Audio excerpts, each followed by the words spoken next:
The feds are changing the way you fly in and out of Houston. You'll likely notice a difference when you buy a ticket. And here's the good news. There's a good chance, this change will make it cheaper. 11 News reporter Jeremy Diesel shows us why. Drive 0.2 miles. On the ground. Then turn left on Montrose Boulevard. These days, recalculating. There's plenty of help getting around.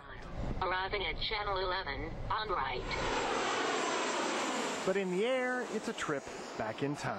It's the same technology we've been using since World War II. The radar system may not have changed much. It relies on the ground to determine where their aircraft is. But the system itself has. Mainly. We have 6,668 active. There are so many aircraft in the air from inside Houston Center Air Traffic Control, you can make out the U.S. on a map. What you're seeing isn't a boundary, it's traffic. Each dot an airplane. Heavy traffic. It hasn't failed us. It's been very reliable to us. From an air traffic control system, it has a great amount of capacity in it. However, capacity is reaching its limits. We really have to change the whole dynamic. That change is coming. The Federal Aviation Administration calls it Next Gen, short for Next Generation Air Traffic Control. Houston's air traffic area chosen as one of 3 areas to get a new part of that system, ADSB, first.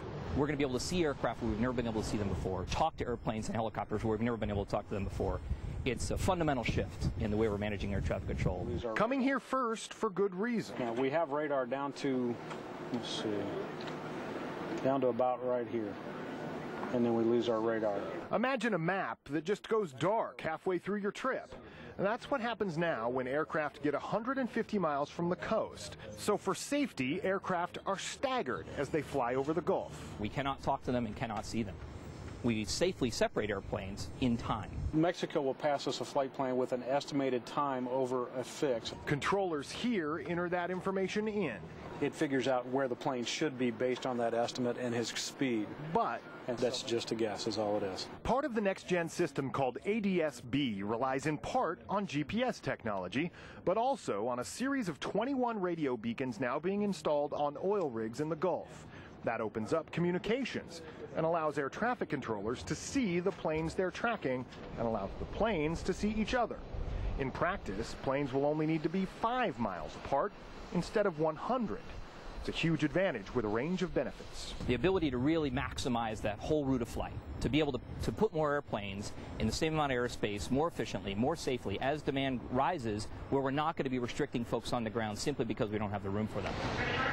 For travelers, that should result in more choices and lower fares. That's due to increased competition and significant fuel saving for airlines because they can now fly the most efficient routes. A test in Louisville using UPS freight planes resulted in a 34% fuel savings. But the biggest immediate impact from the system when it goes online in December is not to the big aircraft that are ready to fly over the Gulf. It's to the smaller ones that are ready to fly there with plenty of places to go.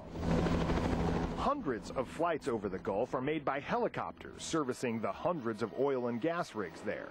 Now they have to fly in a grid pattern with rigid limits on the number of flights, even during an emergency, like a hurricane evacuation. So when you've opened up that constraint and you've allowed air traffic to manage it like we do the rest of the country, it changes everything. Change that's already on the ground.